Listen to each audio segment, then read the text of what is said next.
committee hearing of the Committee on Science and Technology, joint with Committee on Public Services and Finance is hereby called to order. May I ask my brother, Director Kilala, to lead us in prayer? Okay lang ba, brother? Shall we all rise up? Great and Heavenly Father, we thank you for this committee hearing of the Science and Technology Committee. We pray, Lord, for your wisdom and knowledge to be upon us all, that we may be able to work what is better for our country. We pray for your Holy Spirit to be upon us and guide us in all our undertaking. To all this we pray in the name of the Father, and of the Son, and of the Holy Spirit. Amen. Amen. Thank you.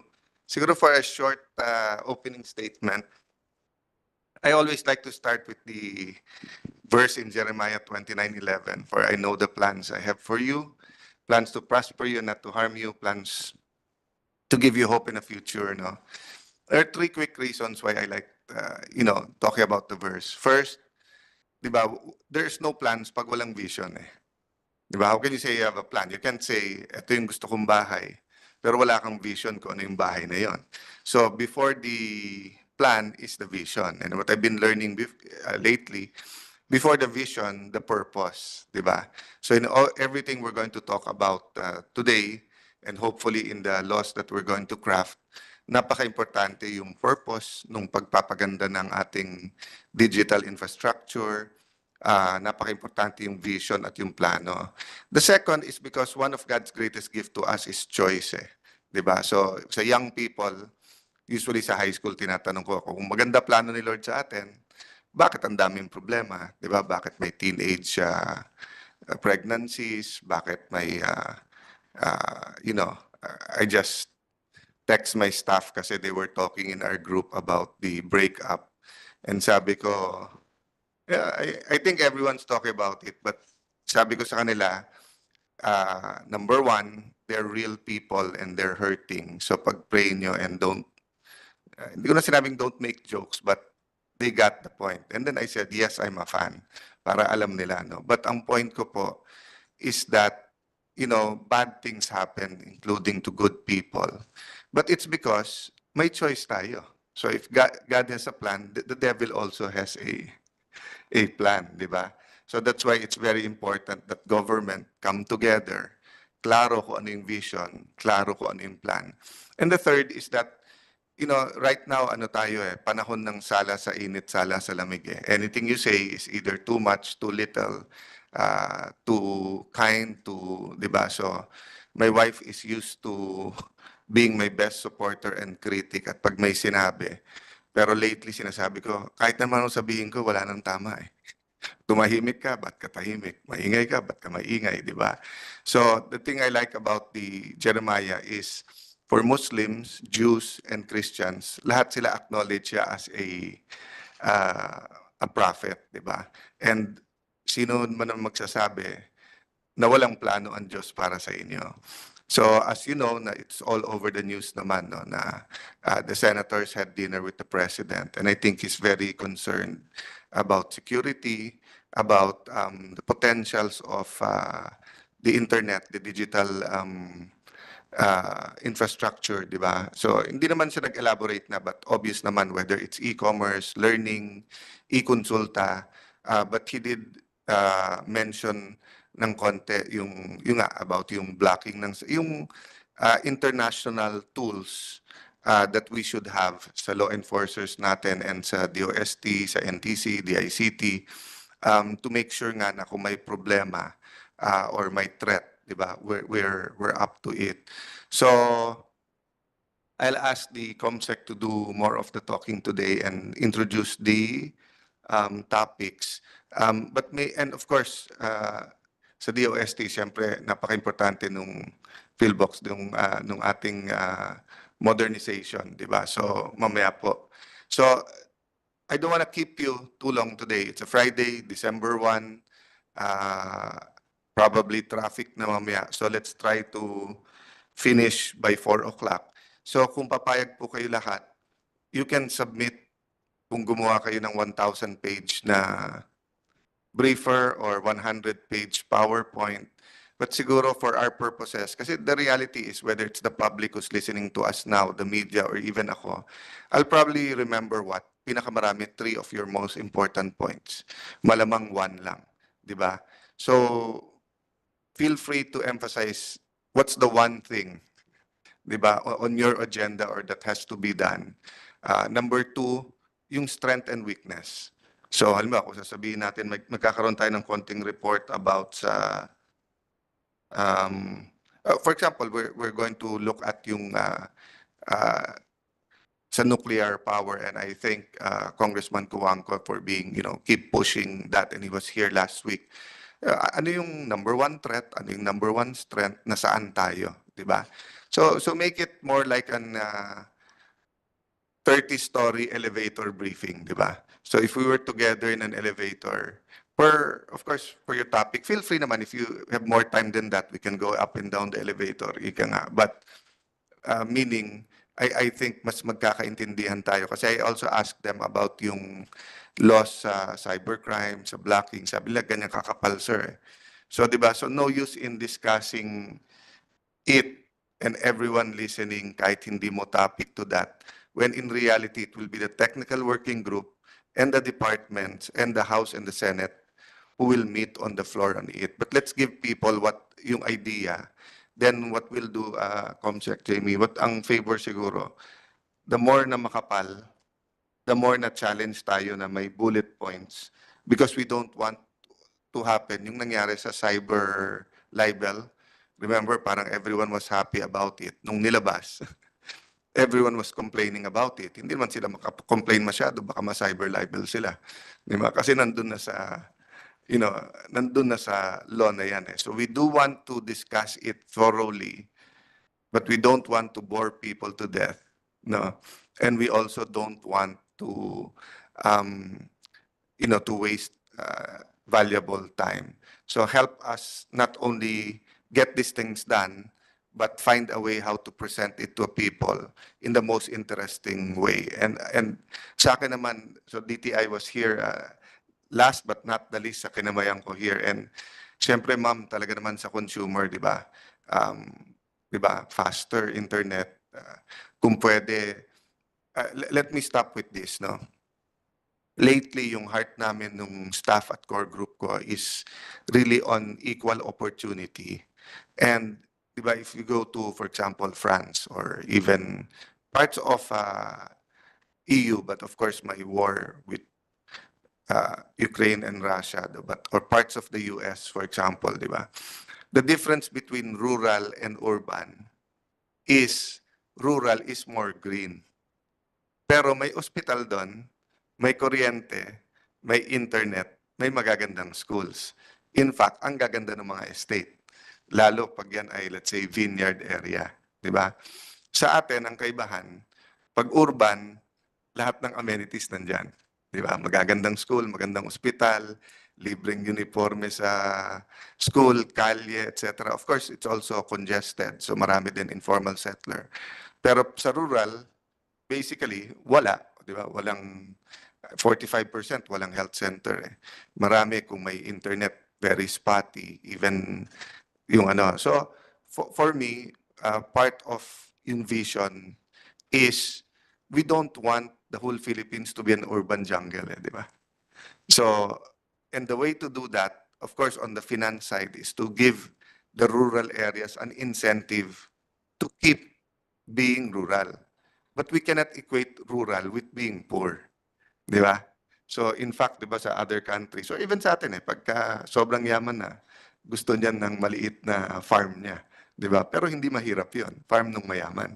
So pag pumunta ka limbawa ng Pangasinan, Tarlac, Nueva Ecija, or even in Visayas, Mindanao, kitang-kita mo yung farm ng mahirap at farm ng mayaman. So since most of what we're going to talk about is infrastructure that you cannot see, diba? So when you talk about nuclear, yeah, you can see the wires, but you don't really see the electricity. Tapos internet, diba?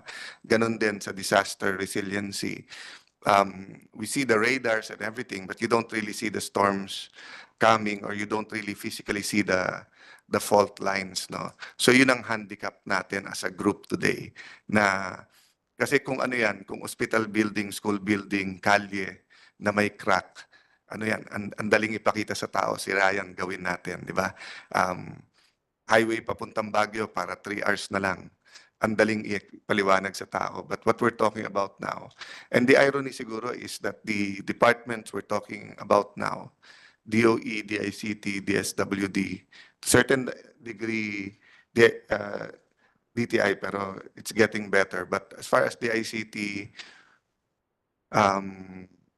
DOST, and DOE, you have the smallest budget, but actually the greatest potential in terms of changing the country. So I'll leave it at that. Ma'am Jamie, can you read the topics, then recognize the guest, then kung sinong first speaker? Thank you, and welcome everyone. All right. Thank you, Mr. Chair. For this meeting, we have on the agenda all the Open Access and Data Transmission Act bills. So these are the Senate Bill number 183 by Senator Marcos, SBN 815 by Senators Gatchalian and Legarda, SBN 864 by Senator Poe, SBN 1213 by Senator Revilla Jr., SBN 1383 by Senator Zubiri, SBN 1611 by Senator Villanueva, SBN 1845 by Senator Tulfo, SBN 1876 by Senator Lapid, and SBN 2146 by Senator Estrada. We also have on the agenda, taking into consideration, the House Bill number 6 by Representative Romualdez et al. Also on the agenda is the use of satellite-based technology for internet connectivity. We have SBN 814 by Senator Gatchalian and SBN 1380 by Senator Zubiri. So for this meeting, we would like to acknowledge the presence of our resource persons. For the National Telecommunications Commission, we have Deputy Commissioner John Paulo Salvajan. For the DICT, we have Director Paul Tuason. For NEDA, we have Undersecretary Crystal Uy. Philippine Competition Commission, Dr. Kenneth Tanate.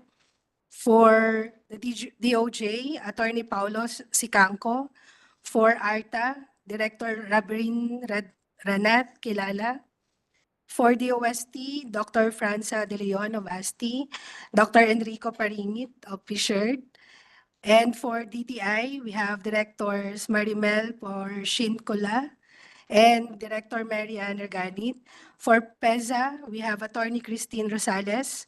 And for our other stakeholders, we have from BetterNet Internet PH, we have Ms. Grace Mirandilla Santos.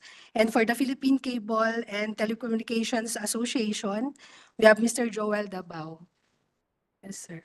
That's all for now. Comsec, before you call kung sinong mauna and help me with the order, siguro pang grab na lang ng intention, mauna na ako. Ma'am ko okay lang sa consumer protection.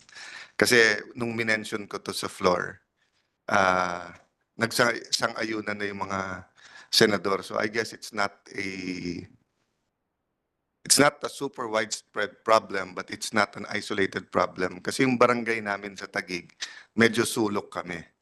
So I live behind, my wife and I live behind Camp Magundiwa, right in the boundary of Sucat, Muntinlupa, and Bagumbayan, Taguig. And medyo urban poor yung area. So 1 month, so halimbawa last month, namatay yung internet ko mga 2 in the morning, sinabi nila may problema. It didn't go back until 2 days. 2 days later, okay. 4th, 5th day, namatay for a few hours. Okay for 3 days, namatay for 5 hours. Tapos ganyan. Pero yung singil sa akin, ganun pa rin. So, in behalf of everyone who's experiences something similar, I know sa Meralco, over the years, di ba? Mga refund, but kasi may nakatutok doon yung ERC, kung hindi ako nagkakamali, di ba? But sa inyo, anything from motorcycles to cell phones to ganyan, but particularly in the internet, have you gotten complaints like this? Magandang hapon po, Mr. Senator, and sa lahat po. For DTI po, under the Consumer Act, meron naman pong delineation of functions, di ba? Meron pong tatlong implementing agencies. We have the Department of Agriculture, Department of Health, and the DTI. For DTI po, we have a no wrong door policy na kahit po hindi the jurisdiction is not clearly under us, pero we receive complaints. But if the complaint or issue is under the jurisdiction of DA or DOH or other agencies, we endorse it to them po. So pag internet, kanino po yun? Sa Pag internet DICT naman or po, NTC? We have a joint issuance together with National Telecommunications Commission.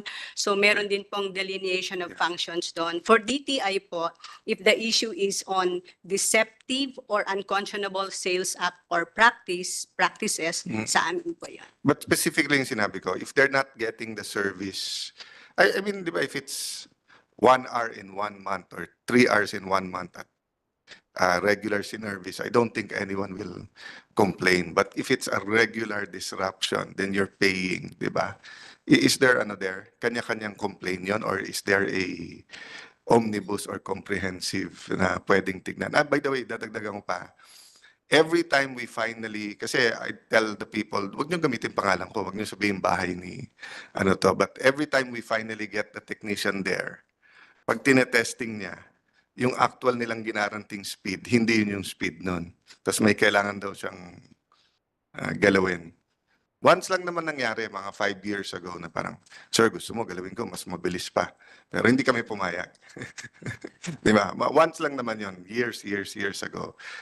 Mostly very faithful naman yung nag-aayos. But siguro 9 out of 10 times, or hindi naman 9 times pumunta, mga 6 times pumunta.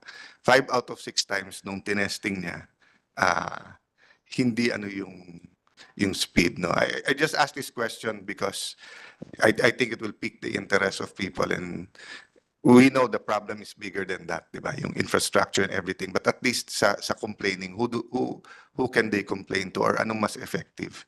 Kanya-kanyang complain yan, or omnibusly can you do a random survey and check if people are satisfied? Or I'm willing to pay for it if you want to put it in Pulse Asia or SWS para makita. I mean, bato-bato sa langit. I mean, here in the Senate, halos kilala naman namin yung ISP, the bigger ones. But the reality is talagang, especially ako, as soon as I learned to watch YouTube and listen to me and on the iPad, talagang parang dark ages pag wala kang internet. Bumili pa ako ng backup na PLDT na yung sinasaksak lang. Mukhang pareho yung linya nun, so wala rin siya. So, kanino yun? NTC ba yun? Or what can we do na just to assure, kasi magpapasko eh. And an experience ko pag winorning mo, gumagaling din talaga sila eh. Kahit hindi mo pa inimbestigahan eh. May I, Mr. Good afternoon, Mr. Chair, and to the members of the committee and the other colleagues from the government and other guests. Yes, Mr. Chair, on the part of the NTC, we have a Consumer Welfare and Protection Division which handles these types of complaints. The complaints range from anything relating to the telco service, including the internet and data. And as soon as we receive these complaints, we endorse them to the telco companies for proper action. In so far as if there yung question po on an omnibus action, if there's a widespread report of massive outage of service, motu proprio, the NTC calls the attention of the concerned telco, and then we inform them to take the corrective action and then report to us the actions taken. I think, Commissioner, it's less of massive, more of consistent. Kasi parang kailangan ng raincoat yung mga wire nila kasi basta tumulan nawawala. Hindi naman siguro, di ba? Hindi walang biruan. Pag malakas ulan, dati di ba nung bata tayo, pag malakas ulan ako baka mamatay kuryente, walang TV. I thought immune yung internet doon kasi nga yung wires mo lalo sa amin. 3 na yung nasa bahay ko eh. PLDT, Sky, Converge. Nagko-converge lang 3 wala pagka But I'm not complaining for myself. Anyway, since you have that group, Baka we can sit down and have coffee and think about it. But think about just doing a random Metro Manila and close to Metro Manila. Kasi di ba, I assume the best internet is in Metro Manila, di ba? So meaning kung dito mapatunayan na in 70-60% of the area regularly napuputol and sinisingil sila ng buo, then you can go outside. But or if you want to do the peripheral then, na Bulacan, maybe San Pedro, Laguna, Binyan, di ba? But can you look into that? Kasi especially magpapasko. Ano talaga? Marami pa rin kasing they do their assignments or they work sa internet, di ba? So, apektado tayo. Oo. If anyone wants coffee, we have coffee there. I don't want to feel that I'm the only one partaking. So, Jamie, sinong gusto nating unang magsalita? May we hear on from NTC and then the ICT Okay. for the open access? Yeah. Basically open access, but if there's any few things you want on the record, sir, go ahead. Thank you, Mr. Chair. We haven't really prepared any opening statement. Our technical team is currently attending po in fact, a World Radio Communications Conference in Dubai. And it is aimed at gathering yung globally harmonized frequency band so that the IMT and or other types of service relating to better internet will be harmonized in that conference. And on the part of the NTC, National Telecommunications, and on behalf of our Commissioner Ella Blanca Lopez, we would like to manifest our support for the passage of the Open Access Bill, Mr. Chair. So since you support, parang obvious that it's doable, no? Ano lang yung challenge dito? It's more technical na. Yes, Mr. Chair, we see lang po yung the provisions more on harmonizing the different versions of the draft bill. And then if we get a consolidated version po siguro, we can submit our more pointed comments and position, Mr. Chair. I commit to you na hindi ko kayo ididiin o hindi kayo, but have a version na siguro. Kasi Yes, kayo naman mag-i-implement eh, di ba? So kung pipilitin namin version namin, tapos hindi rin nyo ma-implement, magtuturoan lang tayo. So kahit sa technical working group, let's see yung ano nyo. Then siguro lang, help us explain sa ibang authors if hindi version nila, why. yes. Tapos I'll be more than happy to go to them and explain it. But let's have a official Marcos administration version siguro. So that's between NTC and the ICT. Yeah. So thank you, Commissioner. So the ICT. Good afternoon, Mr. Chair and colleagues from the government. For the side of the DICT, we also do support the open access in internet services. This will actually support and encourage smaller ISPs for their own respective businesses and hopefully to expand our internet service in far-flung areas po. No? It will also hopefully help lower the overall cost of internet here in the country. Thank you, Mr. Chair. So same testimony, doable, may mga challenges lang. Yes, sir. Yeah. We believe it's doable, sir.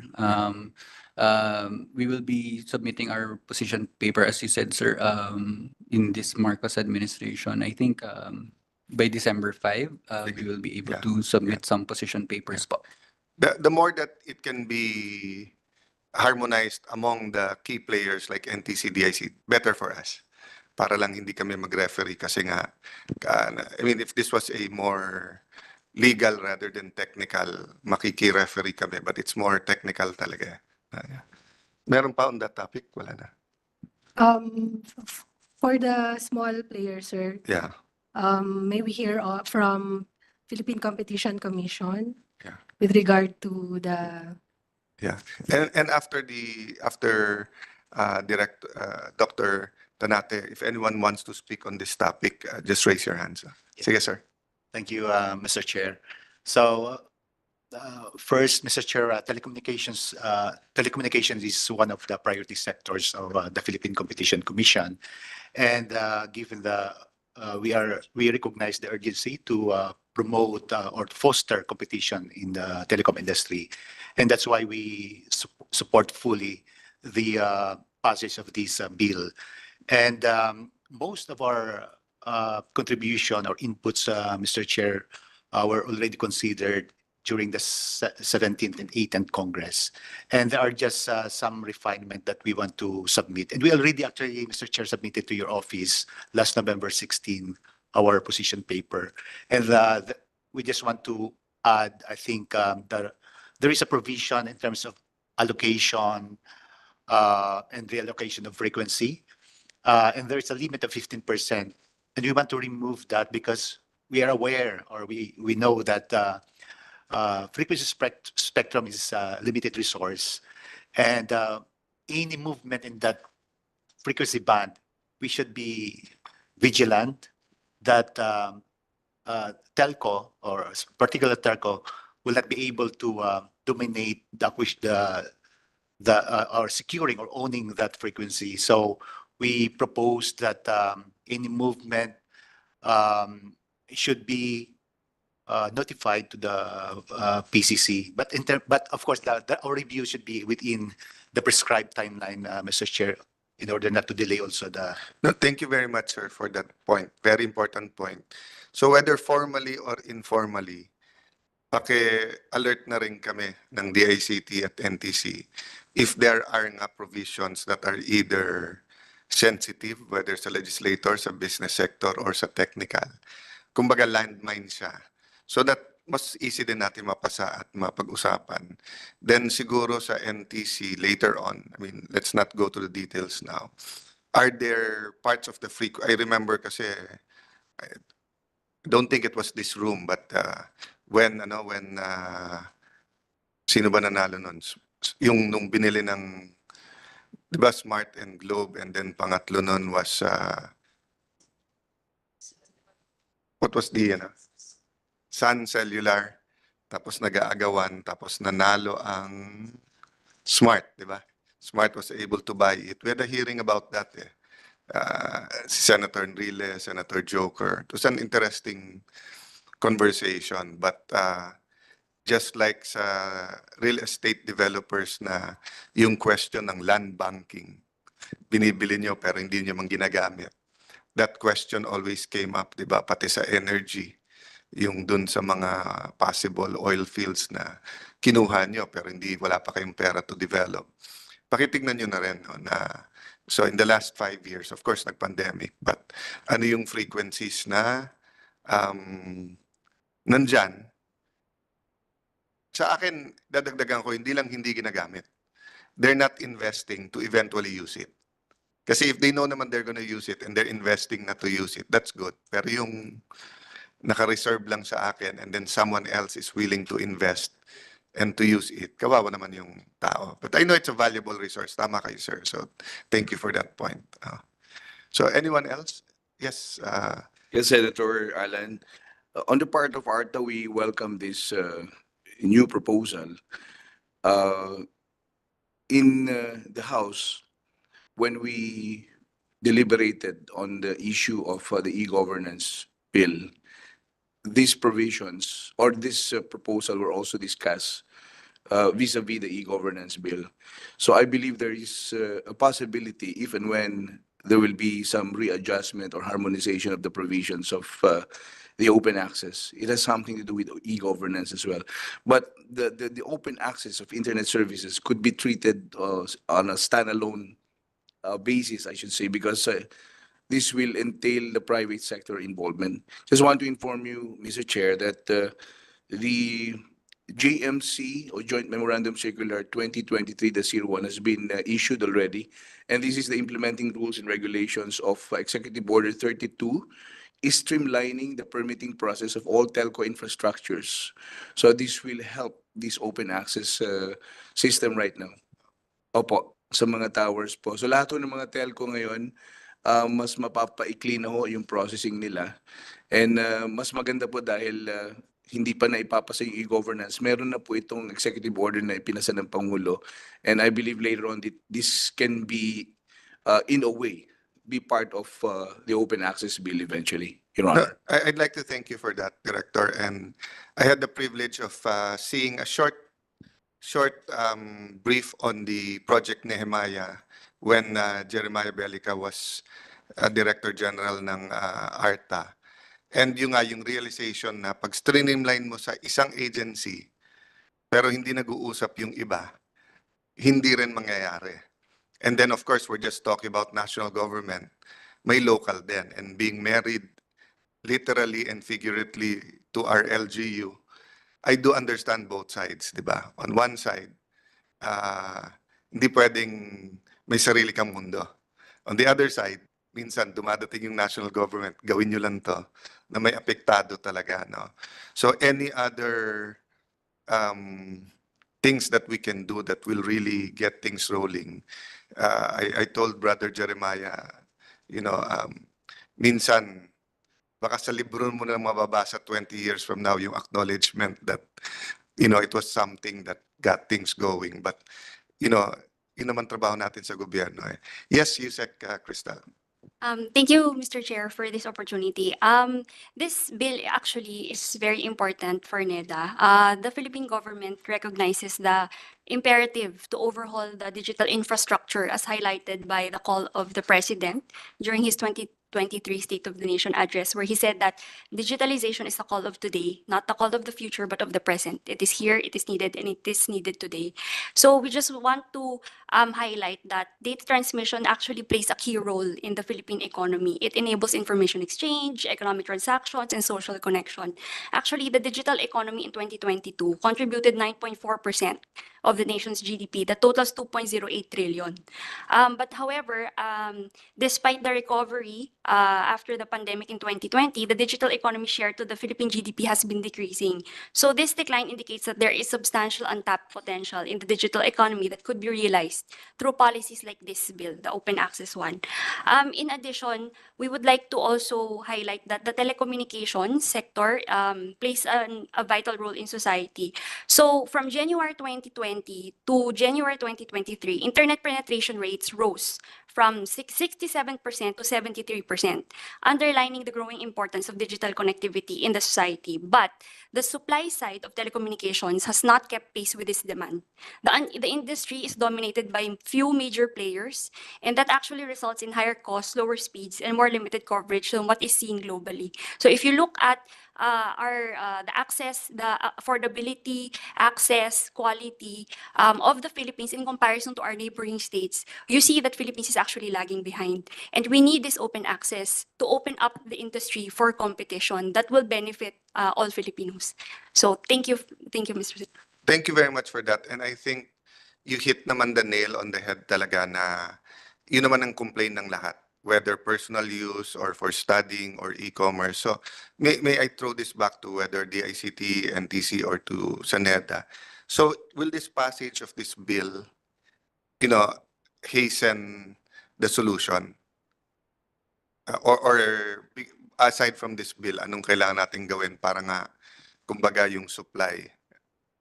So we note in the open access bill, there's actually two components there. You have the fixed broadband, but it also touches on the mobile broadband. So on the fixed broadband aspects, it opens up the possibility for internet service providers to actually lay down their own network because it eliminates the requirement for a congressional franchise. So if they will just get a certification from the NTC to operate and lay down the network, that will mean that there will be more players that will enter into the market that can provide the service. On the mobile broadband naman po, as ED Ken has said, it's very important that we have to manage our frequencies better. So we need to have a spectrum management framework, and alongside with that, we have to identify the gaps, like what exactly, Mr. Chair, as you said, like the underutilized or the unutilized frequency that should be part of government, and all of these can be included in the provisions of the bill po. So thank you for breaking it down that way. No, my encouragement naman is this: the Senate President has a bill, the Speaker has a bill, and the President has said it's important. So God willing, parang klaro yung sign sa atin na gawin natin to. So baka yun na lang ang hingin ko rin sa NTC, if you can submit to the committee before we wrap up, di ba? I mean, all these bills para sa floor mali. Ano yung underutilized and unutilized na frequency? And then ma'am, one question dun. So you said we should have a spectrum management. Do we have, so administrative na yon, or we need a law? Or we We- do have it and we just have to improve it? Actually, Mr. Chair, the NTC has been managing the spectrum. If I think the question is there a codified or a document within which you can see the frequency allocations, assignments? There's none, but the management and the framework itself, the NTC has been implementing that in accordance with the rules and regulations promulgated by the International ITU, or the Telecommunications Union. Mr. Chair. Last question on that. And I'm not finger pointing kasi last administration nangyari to, di ba? Napamigay yung mga frequencies, including yung sa ABS, DCMM, etc. But itong start ng administration na to, it wasn't a medium-term development plan. I forgot exactly what the name is. We passed something na ang sponsor si Senator Sani that has to do with the medium-term development plan. And nakalagay doon, di ba, na ibibid na yung mga frequencies rather than just allocate. So are we preparing for that, or may rules na tayo dyan? Wala pa. Insofar as on the assignment po, Mr. Chair, there are no fixed rules how to Yeah. assign frequencies, but including yung bidding po is also being looked at as one of the Yeah. possible ways of assigning frequencies. Well, I'll be frank about that because all Filipinos or most Filipinos believe na pag nag-assign tayo ng frequency, may kumikita. Di ba? So having said that, it can be true, it cannot be true, it can be very true. But the point is this, sa medium-term financial framework, nilagay na. So it's either we follow it or not. So ako, let's dispel, di ba? That's why, I mean, to be fair sa agencies, naniniwala din ang tao pag congressional franchise, may kumikita din. So it's also good yung sa bill na to na hindi mo na kailangan kumuha ng frequencies. I mean, let's be frank about it. I'm talking about perception, whether it's real or not. And in politics, perception is sometimes more important than reality, di ba? So kahit anong sabi mo, walang kumikita dyan. Kung tingin nilang meron, di ba? Nandun yung distrust. O, pag sabihin mong, kung may kumikita man wala sa franchise, no problem. Kasi hindi mo na kailangan kumuha ng franchise. So ganun din sa frequency. We know how hard it is for NTC to allocate. But the bidding would be good kasi how can you argue with that? And kung may pera yung nagbid, it almost assures you na may pera silang to invest, to put up the infrastructure, to use the, di ba? Oo, kasi may cost na sila eh. Di ba? Oo. Okay, anyone else on this topic? Sorry. Sir, I'll go. Yes. Dr. De Leon. Yes, good afternoon, Mr. Chair, and good afternoon po sa mga kasama natin. For us at TOST-ASTI, we fully support the legislation regarding the open access in data transmission. Related po sa sinabi ninyo on the possible unused and underserved spectrum on our end being a research and development institute, sana rin po yung mas maging convenient for us sa R&Ds na magamit yung spectrum. Kasi po, admittedly, meron po kaming research projects that utilize the spectrum, pero nahihirapan po kami. So nahihirapan po kami makamove forward simply because the current policies and laws really doesn't allow much about what to do with the spectrum. And per our experience, we are very much capable to develop and offer solutions to our countrymen. Of course, yung bill pertains to those commercial service providers, but we Filipinos can also do so. So we need more encouraging environments. So yun lang po. Thank you. Let's do two things about that. Commissioner, can we put a group na kausap din ng DOST kung paano nga, di ba? To explore yung sinabi niya. Yes, Mr. Chair. In fact, we have been coordinating and collaborating with DOST, and we have a project together with DOST. So that's one. Secondly, yung Advanced Science Technology Institute, dagdagan nyo ng group para Advanced Science and Technology Institute Group, ASTIG. Kasi pag ASTIG, nasusunod. Oo. Pag ASTIG kasi parang bitin, kaya hindi kayo pinapakinggan eh. Pag ASTIG na kayo, pakikinggan kayo parati. Noted, Mr. Chair. Dagdagan ko lang po yung sinabi ni Sir. Yes po, current po, may collaborative project po kami with NTC. We call that NetMesh. So equivalent po siya ng speed test kung familiar po kayo. But this one around, fully developed by Filipinos po. But I get what you mean. I mean, di ba, yun naman problema parati ng researchers at scientists na bigyan mo kaming more access. But of course, the private sector and the regulators are always ganyan. But nagkakaintindihan tayo doon. So let's see how we can, give and take. Kapitbahay ko sila eh. So, bahay namin, Bagong Diwa, DOST. So, di ba? Begins at home talaga ang generosity. So, kailangan kong tulungan ng DOST. Sir? Sorry, medyo Sir, hi, mahal. Joel Davao Joel from Davao, Philippine Cable. I'm representing Kaya this. ka ba sa South umupo kasi Davao ka? Oh. Tama, sir. So I represent, sir, the small players, and we don't just support the bill, we long for this bill. One of the most important components na pag-usapan ng contest, the fixed line network, where we are, right? The cable operators offer fixed line internet. And the biggest problem for us now and why we can't offer the service that we'd like to offer is a bottleneck in the middle mile. It's not an often talked about segment because it doesn't affect anyone that's not an internet service provider. Sa ngayon, yung choices lang namin ay tatlo. And with that, yung presyo mataas. Now, with all of the amazing developments of the internet industry in the Philippines, ang dami ng submarine cable po sa Luzon, malapit na yatang 20, ang dami na rin data center sa Pilipinas. But for us, lalo na po sa mamalayong lugar, katulad ko, I operate in Kabangkalan, Negros Occidental. Malayong layo po sa syudad, tapos isla pang Negros. Kung gusto ko pumuntang data center, bibili ako ng middle mile. Tatlo lang yung choice ko. Now, in the current scenario, the current licensing environment, kung may gustong pumasok sa middle mile business, kuha sila ng congressional franchise. And if you're going to get a congressional franchise, edi mag-end-to-end ka na, kinuha mo na yung congressional franchise eh. So with the advent of this bill, we expect that there will be more middle mile players or even kaming mga cable operator, maglalatag kami ng middle mile facilities. And then we can bring the connectivity from the city to the province. So we really hope that this bill can happen so that we're able to do this. And if we see a dramatic drop in the price of middle mile connectivity, napakaganda po yung mangyayari sa mga malalayang lugar. Baka hindi na pumuntang syudad para Sir, magtrabaho. both for me and for those listening So pag sinabing middle mile, so are you saying yung connecting dun sa submarine cables or are you saying yung paglalatag nyo nung sarili? Anywhere in the middle, sir. So anything that is connecting a last mile provider to, for example, a data center. Kaya I asked the first, di ba ang Facebook naglagay tapos supposedly 1 of 3 is for government sa atin? So nagagamit na yon, hindi pa? Wala pa? Wala pa. Yes, sir. Meta po. It's Meta. in the Baler landing station. Nandun na po siya. Hindi pa po nagagamit ngayon, sir. Hindi pa po tapos yung NBP phase 1 natin para Okay. po magamit. So the other one is, I hear you na kung isa sa tatlo, di ba? Kasi any monopoly naman or duopoly or anything na mamimili ka, less competition. But is there a way for government na parang toll road din na maglalatag ang gobyerno tapos kumabit kayo, magbayad kayo ng tamang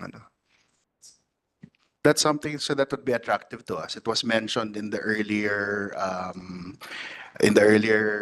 ideas of the National Broadband Plan na baka magbebenta sila ng capacity doon. And for us, as long as the service is good and the cost makes sense, game kami dyan, sir. Like toll road, di ba? Oh. So, gobyerno may lupa, pero walang perang gobyerno to make it. So, they ask someone else to build it, but then, we give them years na pagkakitaan siya. The reverse naman, di ba, is when someone doesn't want to build an airport or seaport doon kasi missionary, gobyerno magbibuild. Pero kung gusto mo Iran, ikaw magbabayad. So, there are many ways to do it, but I hear your point. Dapat everywhere in the country meron. And we've seen naman in the past, pag private sector nagpapatakbo, mas maganda talaga. No? And I like the example of toll roads, Mr. Chair, because the government has oversight on the rates of toll. So we can make sure that these rates aren't prohibitive to business. So yes, I think that's something that would be very good. Are we looking at that? May mapping ba tayo kung So sorry to successive questions, but yun muna. Do we have a mapping ba kung saan halos walang digital infrastructure at saan meron? We do have. No? On the part of the NTC, Mr. Chair, we have certain data and information insofar as the location where the telcos are present and also where they are absent. Yeah. So, but insofar as the complete technical specifications of this presence, we don't have it. How about sa DICT? Sir, we have a component po under the UNDP partnership. It's called the site prioritization tool. Essentially, sir, it has all the components po no for you to identify what barangay po ang walang digital services. So for example, if DPWH was here and I'll tell them, gusto ko makita mula Batanes hanggang Hulo, alin yung may national road. And then katabi niya, let's say, Department of Agriculture, tanungin ko, oh, mula Batanes hanggang Hulo, saan may farm to market road, saan wala? So if we ask you for the same, meron ganun ang DFED, more or less. More or less, sir. But marami po kasing categories na nandun, like, of course, yung population. Yeah. For certain barangay, for us to consider na i-prioritize for example, free Wi-Fi, yung we have to check kung gaano karami po we have to Look, prioritize. for someone who you go to pass the budget, I hear you, I get your point, and we won't blame you kung nagpasa ng budget. But I don't know if any one of you saw that clip sa Facebook, yung the Japanese were, nagbabawas sila ng linya ng train. But they found out that there was still one family na may estudyante dun sa stop na yon. So they did not stop the train until she grew up. Yeah. Because nga it was service, not di ba? I don't know kung kwento lang yon, totoo, matagal na o hindi, di ba? So but di ba, the thing about kasi kuryente, it's like a gas station or it's like the thing about internet, it's like gas station, it's like air, di ba, na dapat kahit saan ka pumunta sa bansa, meron. I agree with you na kung limited saan yung free wifi, kung saan maraming tao, but yung actual na may internet at access. So I don't know if they still do that, but I remember when PAL first became the flag carrier, o sige, we'll give you the more lucrative routes, di ba? Manila, Cebu, Manila ganito, Manila, LA, Manila, San Francisco, pero may missionary route ka. Di ba? Ang ang Globe at saka Smart halimbawa, may missionary ba sila dun sa mga probinsya? Wala. Di ba? No. They submitted po yung mga rollout plans po nila. Yeah. So they identified certain areas naman po na unserved and underserved, and they're exerting efforts naman po to put up. Yeah. But that's their goodwill. Yes, Mr. Yeah. Chair. Let's consider na we require them to have a missionary. Yung draft provisions po dito sa open access will We'll somehow address that. that. So baka sir, ang pwede nyo sa amin, if they do that, and hindi kayo ang magbi-build ng infrastructure, yun nga, how can we? Kasi if they do build it, and then exorbitant naman yung price, it still doesn't help everyone, di ba? So help us with those provisions of how we can balance everything. Diba? Definitely, sir. Sa atin naman lahat, I think we agree on win-win, di ba? Magkakalye doon, magka-school doon, magka-internet doon, magka-trabaho doon, may taxes ang lower government, may trabaho ang tao, mawawalan ng insurgency, di ba? Kasi may gagawin. Kaya lang yun balance nga. Kasi kung panay rice fields naman yung i-convert natin, wala naman tayong kakainin, di ba? So, the balance there, but I think we all believe in the same thing naman how to, how to roll that out. So, most welcome, sir, yung magiging submissions nyo. The same thing, sir, kung may sensitive provision dan, outline it for us. I mean, it doesn't have to be specified that way. You can i-double underline nyo or whatever. Makukuha na namin yung hint na medyo controversial yan and we have to deal with it. Yes.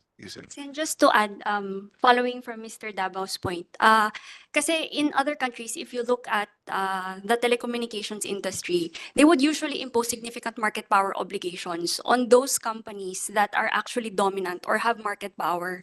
Kasi exactly the point where if you have market power, under what terms and conditions are you going to grant access to a firm that is also competing with you at the downstream level? So that's why government has to make sure that there is fair and non-discriminatory access pricing and conditions in providing that access, so to speak. You say it so simply, but we all know hindi ganon. I appreciate how you say it. But siguro one thing we can do is transparency. I mean, why don't we use the committee? Labas natin. Di ba? Ito kasi charge nila dito and ganyan. You know, let's see. I mean, di ba? So kung kumbaga, kung ako lang nagbebenta ng iPhone sa Metro Manila, tapos pinablish nyo, na sa Singapore, it's only $1,000. Sa Hong Kong, it's $950. Kay Alang Cayetano, it's 1,2. May konting pressure din yun eh. Di ba? I mean, while we're working on this and we're getting there, help us how to, I mean, I'm not saying it negatively, I'm saying it positively. You said it very, like your name, crystal clear. Di ba? Kaya lang nga, when we deal with the solutions, parang lumalabo bigla eh, di ba? May mga dahilan. Sabihin nung telcos, ito cost, sila kasi ang sila nag-invest, hindi naman kayo, so ganyan. Di ba? Yeah. Ladies first, tapos we'll go from my right to left. Thank you, Mr. Chair. I'm Grace Mirandilla Santos from Better Internet Hi. PH. We are representing the civil society organizations, and I'm proud to mention here that 10 organizations have actually signed a joint statement of support for the passage of the Open Access Bill, including the largest and most prominent groups from the business sector, the ICT industry, and civil society. We have provided the committee a copy of the joint statement. I just would like to name the 10 organizations who are not here, but well, one of them is here. So the Philippine Chamber of Commerce and Industry, PhilExport, the Employers Confederation of the Philippines, Internet Society Philippines Chapter, the FinTech Alliance for FinTech Solutions and Digital Payments, the PCTA as well, the National ICT Confederation of the Philippines, the Foundation for Media Alternatives, democracy.net.ph, and Better Internet PH have all signed this statement of support. Thank you, Mr. Chair. Very encouraging. Thank you for that. Who was raising his hand? Dr. Tanake. Mr. Chair, I just want to inform that actually the PCC conducted a market study on the wholesale and retail market of telecom. And one of the problem or issue that we've uncovered why we have poor telecom services is because of lack of infrastructure. And I think that is connected to the comment of Mr. Joel and the comment of Yusik Cristal also. And you're right, Mr. Chair. Actually, the recommendation in that study is to have transparency, because we know that these international gateway facilities where the internet is goes through and for the Philippines from outside from international. So this is controlled by two giants, and they are the one providing these bandwidth to a small value-added services and internet service providers. And you're right that I think we need transparency in that transaction. So that portion of transaction between the large and the large players and small players should be maybe regulated, or some provision should be included in the proposed bill to have transparency. Yes, Mr. Chair, that's Yeah, it. kasi as Mr. Davao said nga, kasi sa toll, di ba, they're only allowed a certain return. Kaya minomonitor tapos ina-approve. Pero dito nga kasi dahil free market. Having said that, just a perspective, just something to think about. Dati kasi walang perang Pilipinas eh. So when Smart and Globe and Sun nag-invest, so syempre you can make your money back. I don't know how much the last few years, but before nung minomonitor ko yung income ng Smart at Globe, it was like $1 billion between the two of them eh, more or less, di ba? More or less, 25B each. But just as a perspective, for the last 2 years, almost 1 trillion pesos ang gastos natin sa DPWH for infrastructure. So kung dati, sa kita pa lang ng Smart and Globe, 50 billion, they didn't put in naman 50 billion sa infrastructure. But they had to do it because government wasn't. But now, with a 1 trillion budget sa DPWH, you get 10, 20, 30 for that, for digital infrastructure. Diba? Hindi na makaka-dictate yung dalawa. Kasi kaya naman nakaka-dictate to be fair to them naman, sila nag-i-invest. Now, is it too much or hindi? That's a debate of capitalists and those against capitalism all around the world, diba? Having said that, sino nagsasuffer yung consumer? So something to think about na for DICT, NTC, DOST, DTI, all those who wish na we have more money for infrastructure, we have. Kaya lang nandun lahat sa flood control. Oo, oo, oo. So, next. Mr. Chair, Eric Paringit po of the DOST, Philippine Council for Industry, Energy and Emerging Technology Research and Development. Kami po yung mga nagmo-monitor ng mga R&D projects. Na-express na po kanina ni Director Franz about the need to allocate certain levels of leeway for researchers to actually develop new technologies that makes use of the spectrum. Pangalawa po yung spectrum management. Actually, nag-draft din po kami ng parang bill. Well, it was written in a form of a bill.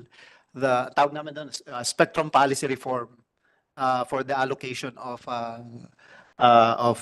certain parts of the spectrum for certain applications, including the use of the TV white space, yung mga hindi ginagamit nga na TV frequencies. May nag-file na nung bill o wala? Pinasa po namin actually sa DICT. Give us a copy if you want. Yes. Pwede Sige mo natin pass whether sa same or ano. Yeah, yes po. And then nabanggit po namin dun sa bill na yun that the certain parts of the spectrum, even if it's already allocated for commercial applications, be allowed to be used by for two purposes. One is for disaster events. Halimbawa po kung nag-down ang ating telco at kailangan natin gumamit ng communications network, that small operators of the transmit data be allowed to use the spectrum even if it's already allocated. The second use is for educational purposes. Alam naman natin na noong panahon ng pandemic, nagkaroon ng kigap on transmitting, say for example, educational materials that are actually digital. Kaya lang dahil walang telco dun sa lugar nila, hindi nila may transmit yung data. So sabi namin dun sa bill, baka pwedeng itong dalawang main applications na to ay payagan. And then siguro po pangatlong hindi pa nababanggit ay yung paggawa rin tayo ng provisions for spectrum policy on satellite services. Kasi unlike yung mga nilalatag na kable or pinuput up na cell site, we can regulate kasi they're located here. But you know, if you have satellite services tapos pero VSAT na dish, pwede sila mag-receive ng satellite anytime, anywhere, and anyhow. Ibig sabihin, all you have to do is to have that equipment in place. So maganda rin pong siguro of course NTC and DICT are in a better position to actually put in place some key measures to allow, say for example, the likes of Starlink. Paano kung may iba pa, and paano kapag ito ay will be in conflict, for example, with local frequencies that are already allocated within the same spectrum. Thank you. Very important yun kasi nga may dalawang bill tayo. Senator Gatchalian at Senator Zubiri sa satellite-based technology. At saka, mapapansin mo, di ba, India at saka China talagang nagsa-step up sa use of technology sa space. So, sino ba dalawa pinakamagaling sa negosyo sa buong mundo? Indians and Chinese. So, they know something we don't. So, I really think we should look into nga yung use of that. Go ahead, DICT. Director Yes, sir. Coming from that, the DICT actually has been procuring VSAT services po, no? These are geo satellites, geostationary satellites po ito. And just recently, yung ating last procurement, we have successfully procured low Earth orbit satellites.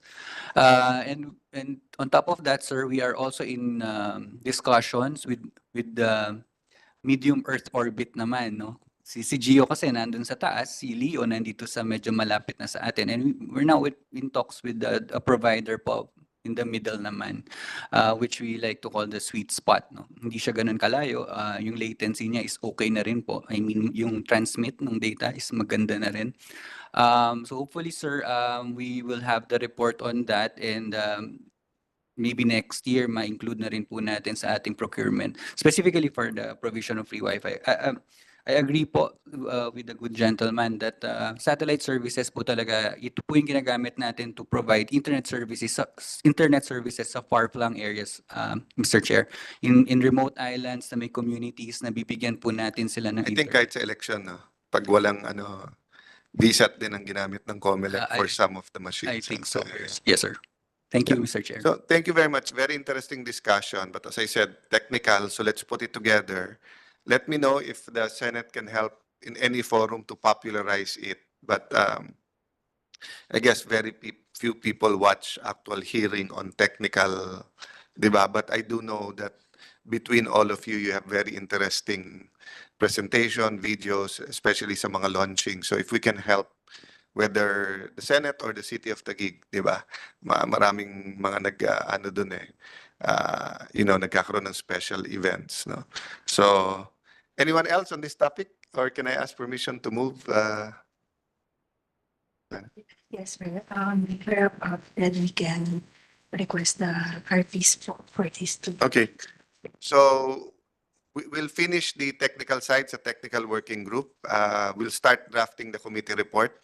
But yun nga, if everyone can give us three things, di ba? Yung kung ano version nyo, then just some bullet points kung if you think there are some controversial issues, and then just some notes on if let's say katulad sa 11 yung bill sa Senate, kung may pagkakaiba, help me lang to explain if we chose one version over the other. So thank you very much, everyone. We'll have a 2-minute break so that we can get our speakers on PHIVOLCS modernization. Then after, we'll deal with the Philippine Atomic Energy Regulatory. I like having hearings sa Christmas kasi napaka-smooth lang eh. So, Merry Christmas, everyone. Thank you for being here today. Yeah. We'll suspend for 2 minutes.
And I'd like to welcome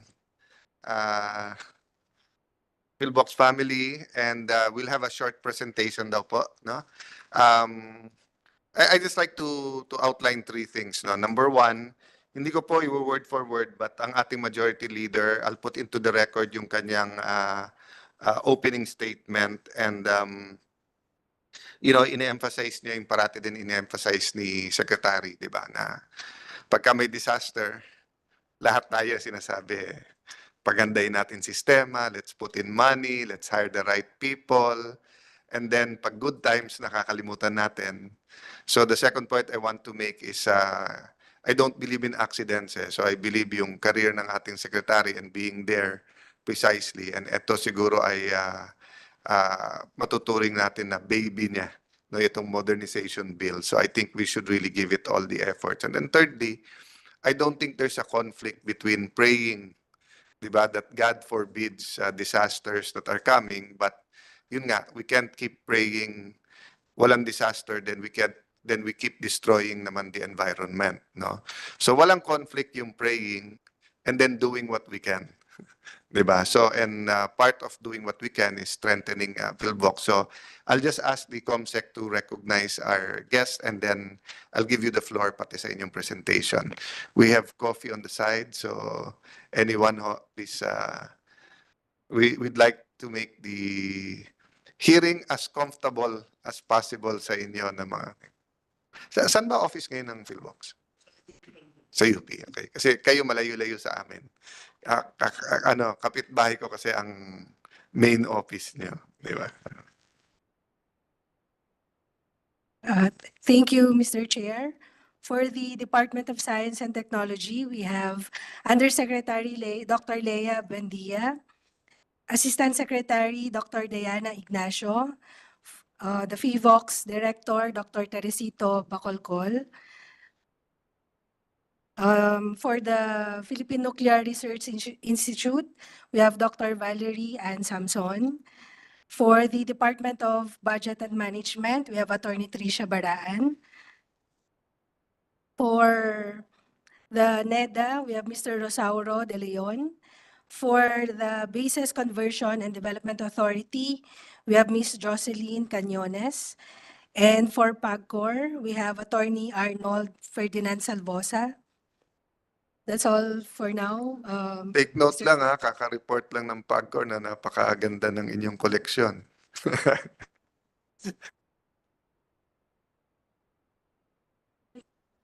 Okay, yes, ma'am, Dr.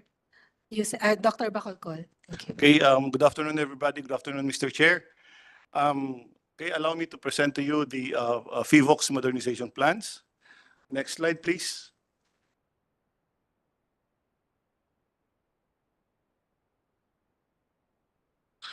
Okay, so everyone knows that the Philippines is part of the Pacific Ring of Fire, and from time to time, we experience or jolted by strong earthquakes like what happened last November 17 in southern Mindanao. We also have volcanic eruptions, and we have active faults. So currently, we have 175 active fault segments capable of generating light to major earthquakes. And we also have 24 active volcanoes and 27 potentially active volcanoes. Next slide, please.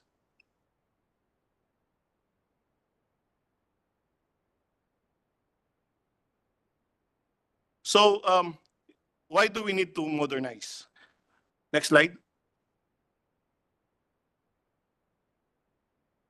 Okay, so as I mentioned earlier, we have 24 active volcanoes, 27 potentially active volcanoes, and out of the 24 active volcanoes, only 10 volcanoes are monitored, and out of the 10 monitored volcanoes, only 2 have complete monitoring system. So this would be Taal volcano and Mayon volcano. And as you can see in this diagram, out of the 10 active volcanoes, from the 24 active volcanoes that we have, only Mayon and Taal have complete monitoring instruments. Next slide. Sir, Yes, sir. I won't keep interrupting, but more or less lang, for you to have complete equipment sa isang volcano, mga how much yun? Ballpark lang. You can come back to it later. 5 billion. 5 5 billion. billion. Billion.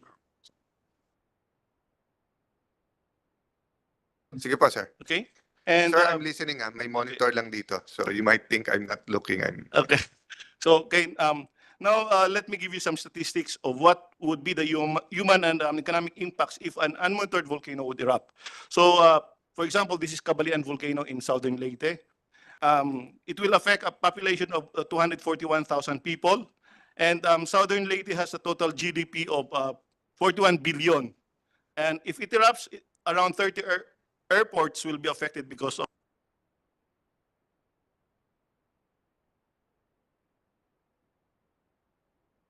next slide, please. Okay, so as of 2019, Taiwan, which has a smaller land area compared to the Philippines, has around 194 seismic stations. On the other hand, Philippines, which has almost 10 times the land area of Taiwan, has only 123 seismic stations. We would like to target 300 seismic stations so that the density would be 1 station per 1,000 square kilometer. Next slide. So why do we want to add more? So this is to increase the detectability and location capability of our seismic network for small earthquakes, especially for faults that have no or that would exhibit low seismicity prior to big events. An example of this would be the West Valley Fault, which we know is very much active but has low level of earthquake activity. Another reason is to be able to reveal traces of active faults with no clear surface manifestations. Next slide. And sir, tama Yes. ba ako? Pagka na-reveal yan, then you can guide yung mga buildings or yung building officials kung ano yung pwede o hindi pwede or yung quality ng i-build nila, Yeah, di ba? that's right. So ang importante is we know the trace of the fault so that they would be advised. Yung sa PHIVOLCS, ang recommendation namin is that no building should be constructed on top of an active fault. No building for human settlement. Yeah. So I think pwede within a few meters. 5 meters from both sides of Yeah, and the then, trace of an active di ba, fault. the taller ones may mga technology na yon, di ba? Weather That's right, roading. that's right. But tama ba, sir? But of course, if you do not know na may fault doon, Yun then the yung- building official will give the building permit, di ba? That's right, that's Yeah. right. So we really have to know the where that the active faults are located. Next slide. Okay, so now let me show you the number of fatalities in the event that a magnitude 7.2 earthquake will occur along the West Valley Fault. So as of 2016, the total number of casualties in Metro Manila and nearby provinces will be about 48,000 people. That would be the casualties if there's a magnitude 7.2 earthquake. Pakibalik lang. Previous slide, please. Anyway, okay. So yun yung statistics if there's a magnitude 7.2 earthquake along the West Valley Fault. Next slide. Next slide. So in our country, 66 out of the 82 or 80% of the provinces are exposed to tsunami hazards, which is not surprising because archipelagic tayo. There are 832 coastal municipalities, 25 coastal cities, and 62% of the Philippine population are in the coastal municipalities or cities. Currently, we only have 29 existing sea level monitoring stations for tsunami detection. We established at least 50 more tsunami stations with deposits if this bill will be passed into law. And there have been 40 tsunami events in the last 400 years. This means there's about 1 tsunami event every 10 years. Next slide, please. Okay, so we need to establish that. Yes, sir. One question lang on that previous slide.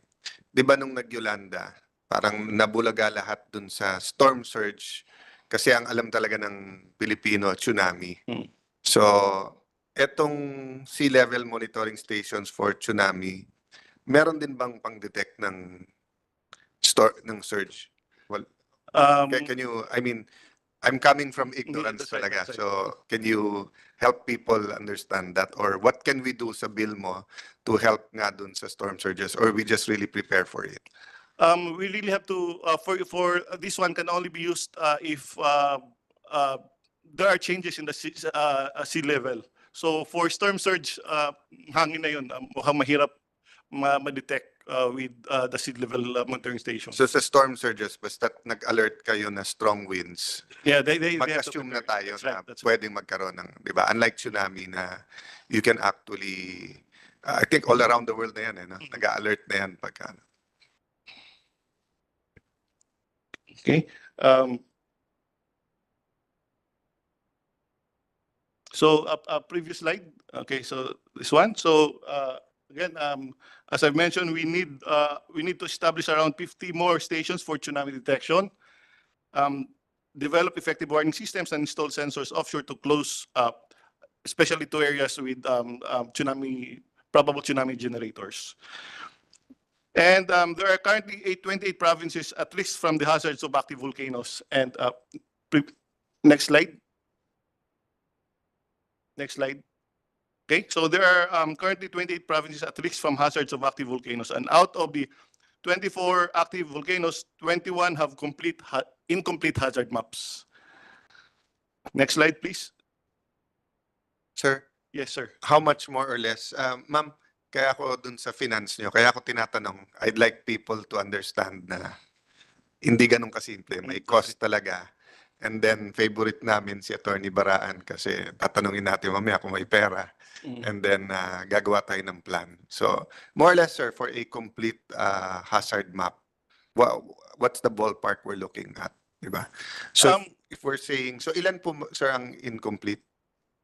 21 incomplete hazard maps. So ang kailangan namin dito would be people to work on hazard mapping.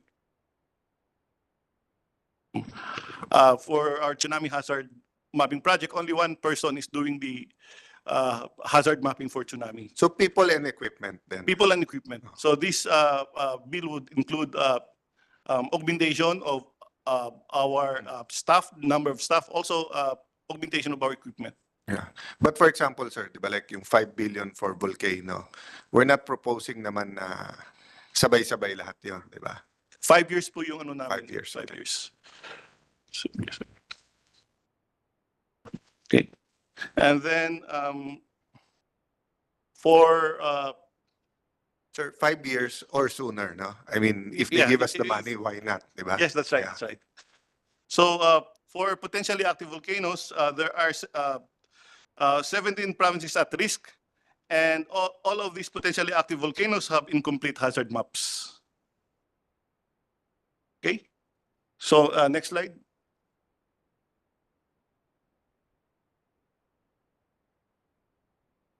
Okay, for earthquake hazard maps, only 38 out of the 82 provinces have complete earthquake hazard maps.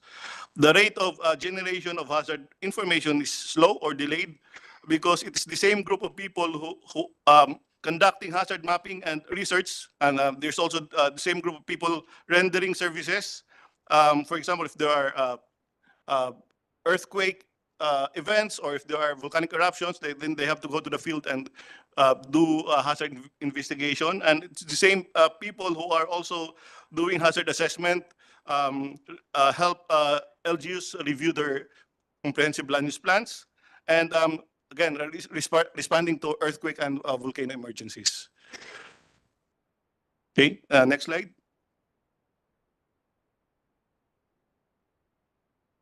We are also conducting capacity building for provinces. Currently, only 45 out of 82 provinces are trained on site-specific information about volcano, earthquake, and tsunami impacts. Next slide.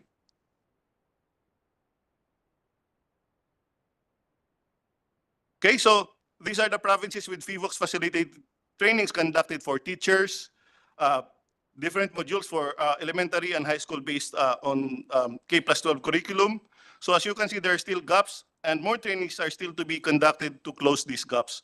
And with this, we need to have more people to be working on these things. Next slide.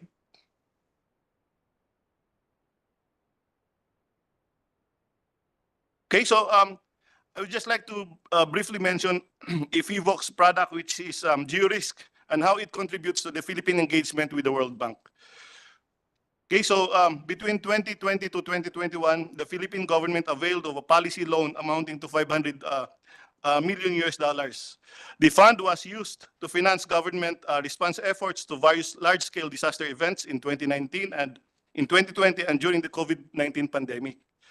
Among the prior actions or policy reform conditions that the Philippine government through the Department of Finance committed to the World Bank would be to engage at least 5 agencies and at least 100 LGUs to use the GeoRisk platform, which was developed by PHIVOLCS. Another policy loan amounting to 500 million US dollars was again availed by the Philippine government from the World Bank in 2021. The funds were used by the Philippine government in its response efforts for Super Typhoon Odette and Typhoon Paeng. And again, PHIVOLCS was assigned to deliver one of the performance indicators in order for the Philippine government to help secure the loan. And there is also another policy loan this year involving $500 million or from 2024 to 2026. And again, PHIVOLCS through the GeoRisk is being volunteered to fulfill 2 of the prior actions. Okay, so next slide, please. Next slide. Now, who provides information and maps that are used in various PHIVOLCS applications, including the GeoRisk? The maps and other information are being populated by our scientists from PHIVOLCS. And now, in order for us to continue populating these platforms, as well as continue with our mapping efforts, we need to have more technical staff to bring, we need to have more technical staff, which would bring me to my next slide.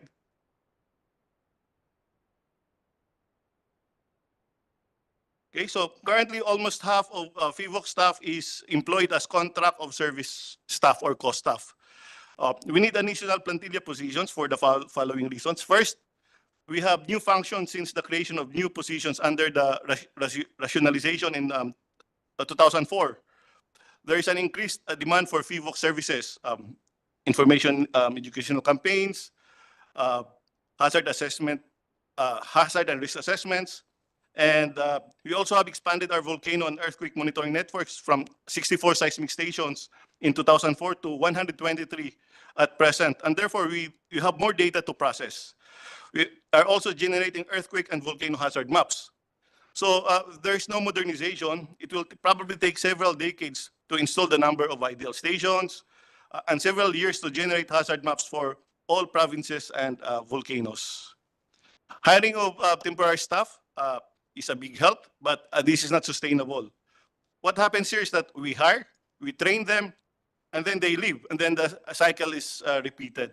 So we really need more plantilla positions to remedy this problem. So what do we expect after modernization? Next slide.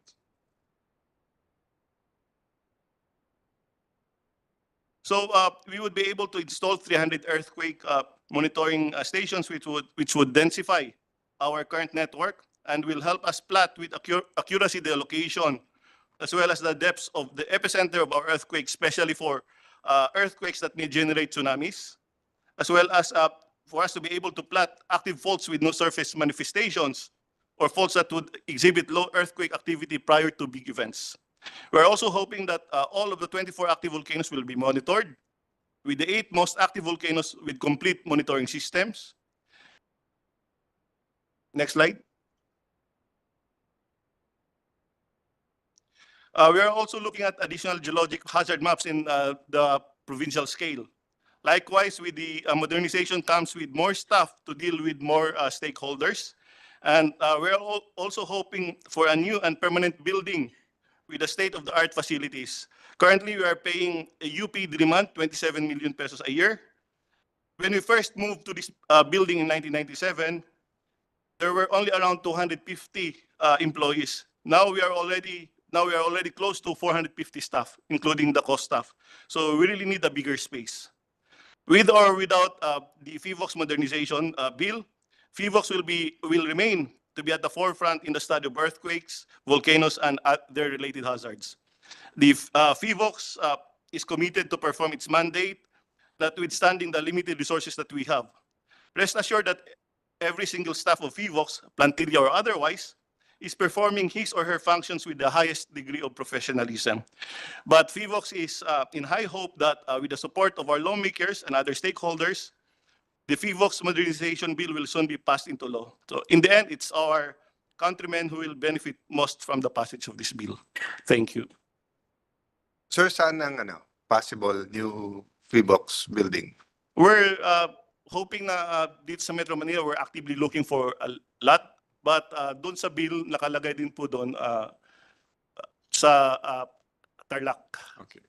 Tignan nyo rin yung kaliwa niya, sir, kasi maraming lote sa Tarlac yan, maraming lote sa Fort Bonifacio, Tagubian. Baka sa malayo pa tayo tumitingin, sir. Nandyan lang pala sa tabi Pwede niya. sa Fort Boni. But, sir, one quick question kasi self-explanatory naman and I really appreciate putting it together so people will understand. There's been some criticism with so last year, when I say some criticism, some came from me. Kasi napansin ko sa DPWH, nagpapantay na yung new roads sa maintenance. So sabi ko, may mali ba tayo sa pag-maintain ng road? Because dapat malayo yung maintenance sa new, especially since most of the gastos for new roads was the last 10-15 years lang. So bago-bago pa yon, no? Secondly, iba nung una, obvious naman bakit sa Central Luzon may pagbabaha because hindi ginawa yung from the dams. They were supposed to be for irrigation, for electricity, but for flood control. Hindi ginawa yung sa flood control, no? But yung nangyari lately sa Bulacan, so my point is, parang nagiging reactionary. Saan may baha, doon tayo gumawa ng flood control. So will all of this hazard mapping aid everyone doing construction, including our new roads, in where to build, where not to build, where to put more cisterns or where to fix and everything, no? Yes, sir. In fact, ginagamit itong mga hazard maps natin ginagamit ng mga LGUs when they prepare their comprehensive land use plans. But not the national government pa. We directly, DPWH, for example, would ask information from us Now and about then. the location of the faults and binibigyan naman namin sila ng information. Kasi re-relate ko lang, no, na one thing that happened the last 2-3 years is from 700 billion, 1 trillion na yung infra. Diba? So, meaning, if we say, Ma'am Tricia, aabot din sa ating mga bossing sa DBM, diba, na, of course, sinong ayaw na may massive build talaga. But I'm just saying, kung 1 trillion ka sa DPWH, na 250 billion doon, 300 billion flood control. Pero if you spend 20, 30, 40 billion and modernize, and they have a map where not to build, which lakes to protect, which river, you might not need 250 billion in flood control in the future. Diba? Kasi nga, precisely you know how to balance everything. So I don't doubt DPWH is doing the best it can. They want to build, but parang I think we're neglecting the science. So nangyayari, reaction after reaction, palaki ng palaki yung budget, pero actually, tinatabunan lang natin yung maling gawa dun sa isa.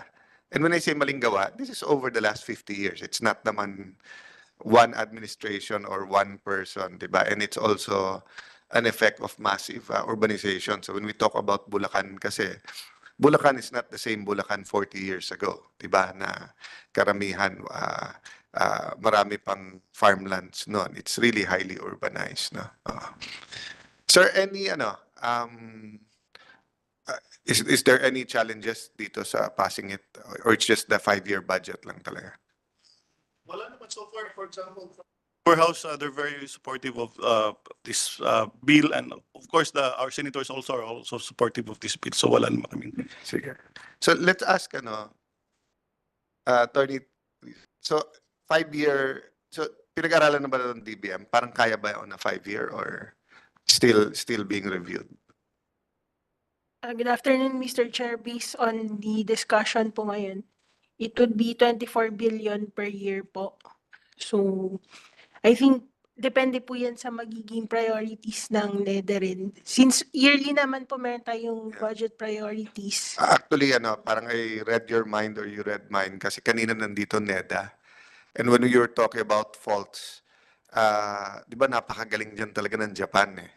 So aside from World Bank, baka borrowing from the Japanese is also. So when they say naman 5-year, para naman military, di ba? It could be a combination between money from the GAA from taxes and it could also be ODA or it could be other loans, no? Tama ba? Yes po, Yeah. Senator. So siguro yun lang, from the DBM lang, before we finalize the bill, give us a better sense na kaya bang 5 years o 7 years yan. And then, di ba parang sa military, may tier 1, tier 2, tier 3. So that, Director kasi, pagkaintindi ko lang kasi I wasn't part of the planning, but in the Duterte cabinet, I was listening and looking at it. Parang they present a vision, then they present a whatever 5-10 year plan military, then they revise it. So kung napalaki yung role at yung 5-year naging 3-year, they revise it, dadagdagan. Pag medyo naluma yung technology or iba yung need, so like ngayon, it's really more the West Philippine Sea, so they're going more towards the Navy, di ba? Then nagkaroon ng interest sa submarines, pero parang may studies din, baka masyadong mahal. So it's a series of revisions then, but meron more or less ginagaranti yung gobyerno yearly. So you also know what you will get, no? Kasi I don't think anyone will object. Ito nga yung kay Senator Villanueva strongly supporting. I just don't want na we pass a specific 5-year, then we don't give you the money. Di ba? So ako, mas gusto ko pang truthful na mukhang mas feasible ang 15 billion a year at 7-year to. Di ba? Rather, kasi kahit naman 5-7, we'll finish it. But kung kaya talaga ng 5 years, then the last point, sir, this probably is more for the Department of Finance. I remember years ago, I think I don't know if it was the time ni President Pinoy. I was telling the DOST nga na kung titignan mo yung health department, for example, of course si Senator Pia din ang tumulong, but napepeg kasi nila, nagkakaroon sila ng earmark sa ibang revenue generating measures. So for example, sa sin tax, meron diretso sa health. Kasi if we can find saan tax or fees na may diretso din sa inyo, it will also help us long term. Di ba? Kasi hindi naman tayo, usually nag-frown ang Department of Finance sa earmarking. Pero pag directly related, di ba? So directly related kasi yung smoking sa lung cancer. So if you say you get from smoking this amount for health, pumapayag naman sila.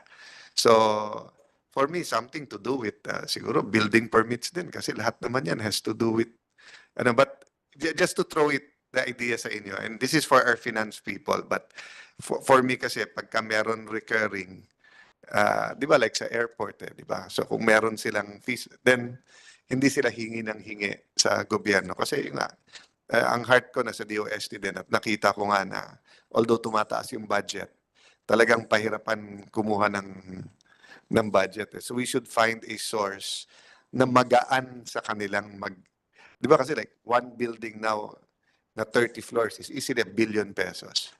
So kung sasabihin mo dyan 500,000 or 1 million goes to DOST for ganito ganyan, it might be additional cost, it might not be, I don't know. We'll consult the associations, etc. But I'm just saying it could be a more sustainable way of funding, continually funding, di ba? And with climate change, yung monitors nyo ngayon is with present challenges, but it changes every year. Yeah. Sige. Anyone else from the group? Sir, Yes, please. yung nasabi ko ng 5 billion, it's for the total equipment outlay for the modernization. So one volcano, yung one volcano, yung complete setup would just be around 1.5 million. Okay. So 5 billion for all the equipment. 5 billion for all the equipment for 5 years. Kasi kung 5 billion na, baka kaya ng 1 year yun. 5 billion. Yeah. 5 billion for 5 Yeah, years. That's right. Again, I am 1 out of 24. We have more than 300 members of Congress, etc. But I'm just saying, diba, if you have 1 trillion for infra, but the 5 billion can actually guide the infra and save money, why not? Diba? So let's just weigh it, and I'll make sure no na as far as the senators, they're updated dito, and then help us lang sa kasi hindi pwedeng ganyan kahaba yung presentation sa sponsorship. No, but there's so many good points na let's see how to do it lang, di ba? Or kung tatlo kaming magsusponsor, hatiin natin into 3 so that they can show it then or something. Kasi I think, everyone should see the major points nun, no? Including yung sinabi niyo, Director, na yung example niyo dun sa isang volcano na ilan airports ang magsasara, di ba? Hindi namin naiisip yun eh. Di ba? So it has to be something, we're always parang, kung alam lang natin yung Yolanda, eto ginawa natin. But kayo naman baliktad. Marami kayong alam. Kaya lang hindi napapansin until it happens. So let's use the sponsorship, the period when we sponsor this bill to no? So we can pwede i-technical working group na for a committee report. So thank you very much, everyone. We'll have a short break and siguro a Christmas picture. Pakikamusta na lang kay Secretary. I think he's in an official, Yeah. We'll suspend, tapos sila din ba yung nuclear? Yeah. So yung, kung okay lang po sa inyo, tapusin na natin nuclear para isang picture na. Sige, ayan, okay. Ayan. Hindi naman Okay. Yes, Director Samson? Ang pinakamalakas ay Samson, kaya sa iyo ang nuclear.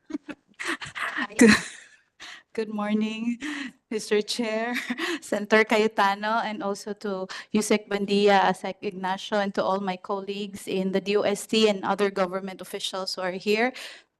I will now be presenting on the Philippine Atomic Energy Regulatory Authority Bill.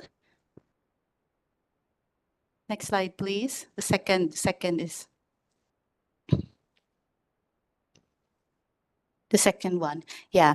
So this bill aims to establish the Philippine Atomic Energy Regulatory Authority and providing for a comprehensive legal framework for nuclear safety, security, and safeguards in the peaceful utilization of nuclear energy in the Philippines and appropriating funds thereof. So we would also just like to emphasize when we say nuclear energy in nuclear parlance, it's just the energy that is coming from the nucleus, and this energy can be used for many applications, not only for power applications, but even for agriculture and medicine and industry. So that's why the term is nuclear energy, which is the energy coming from the nucleus that can be used for many other applications.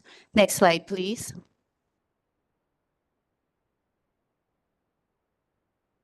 Okay, so this bill aims to address 3 important points, and that is that PNRI, for the longest time, has a dual mandate, which is to promote and regulate the use of nuclear and ionizing radiation from nuclear and radioactive materials. And currently, there are 2 regulatory agencies regulating the use of ionizing radiation for medical and non-medical applications, and that is the DOST PNRI and DOH FDA CDRR-HR. And the gaps identified in the existing law, which is RA 5007, aims to enhance what is already in RA 5207 on nuclear security and safeguards, which will aim to meet the obligations that we have in current international legal instruments that the Philippines has already acceded by. Next slide, please. Next slide, please. Okay, so PNRI, which was formerly PAEC, has both the dual mandate of promoting and regulating in the past 50 years. And as you see in the PNRI organizational structure, we have 5 divisions. Next slide, please.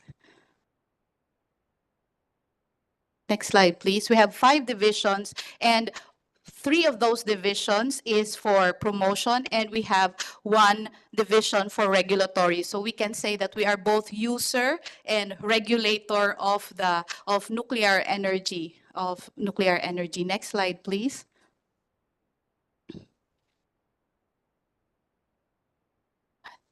Okay. So with the creation of this independent regulatory authority, the Nuclear Regulatory Division of the PNRI, which regulates nuclear and radioactive materials, plus the Center for Device Regulation and Health of FDA, which regulates electrically generated ionizing radiation, will be fused inside the Philippine Atomic Energy Regulatory Authority, and this will synchronize all regulatory activities on ionizing radiation. So, see, FDA po, its regulation is on the X-rays, X-rays. So these are the electrically generated ionizing radiation, while PNRI is more on the nuclear and radioactive materials. By combining all this, so you just have one agency that will regulate all ionizing radiation activities in the country. Next slide, please.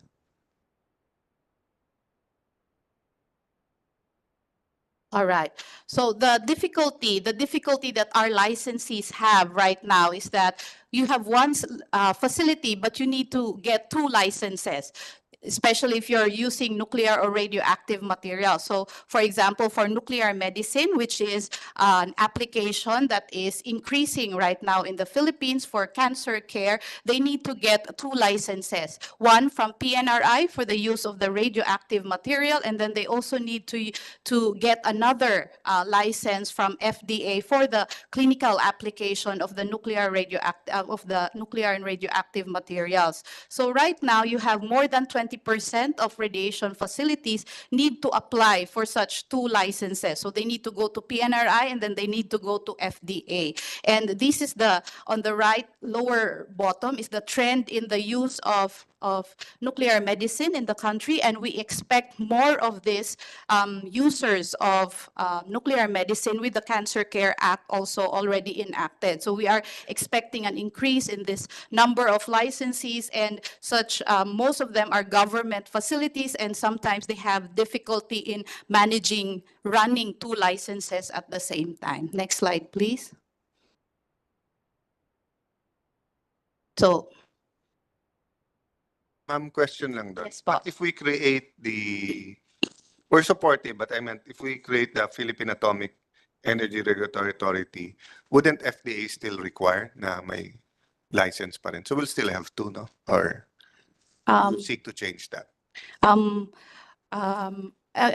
If DOH is already work here. it out lang. Yes. We are working I'm it just out, sir. communicating, I hear you.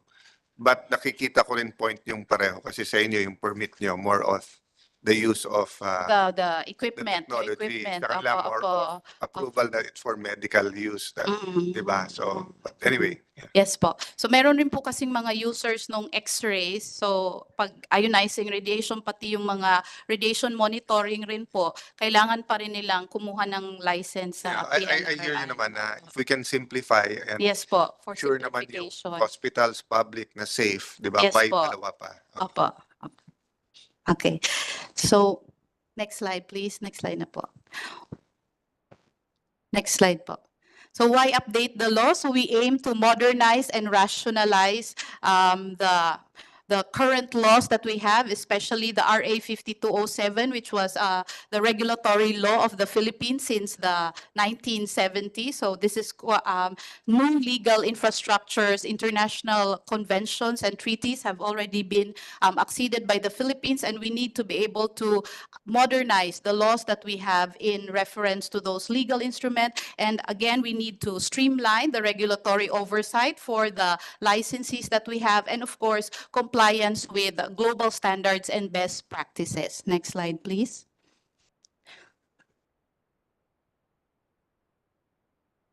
So the elements of the proposed law, so we want to emphasize this, that this law will only cover the safety, security, and safeguards of the use of ionizing radiation of nuclear and radioactive materials in the Philippines. So safety, security, and safeguards aspect of the use of such nuclear technology and ionizing radiation technology. We termed it as 3Ss, 3Ss.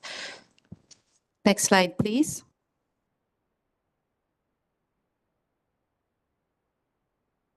Okay. Yes, sir. No, yung 3S niya, wala naman kayong pension na ibibigay. Yes po. Wala po. So these are the international cooperations and ratified legal instruments that the Philippines had already succeeded since the RA 5207 of 1968. So these are all the conventions and treaties that we need to be able to place inside the modernized Philatom Regulatory Authority law. Next slide, please.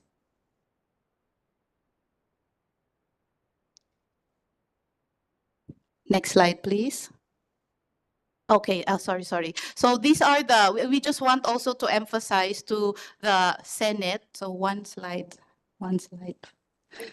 Previous slide, please. On the other conventions and treaties that need urgent ratification hopefully in the coming years concerning the 3Ss, nuclear safety, security, and safeguards. And one of them is the Convention on Nuclear Safety, and then the Joint Convention on the Safety, again, of Spent Fuel Management, and then the Convention on Supplementary Compensation for Nuclear Damage, which concerns civil liability of licensees in case there is nuclear damage or nuclear accidents, and then the Convention on the Suppression of Nuclear Terrorism. So we are, hopefully the Senate will support the urgent ratification of these conventions and treaties. Next slide, please.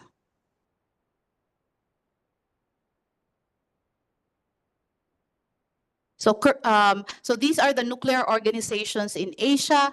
Among all the ASEAN regions and the near Asia countries that are around the Philippines, only the Philippines is left with a dual mandate organization. So all of the organizations, even in the ASEAN, have already separated their regulatory authority from the promotional authority, since to ensure the general public that the regulator is independent of the promotional body. Next slide, please.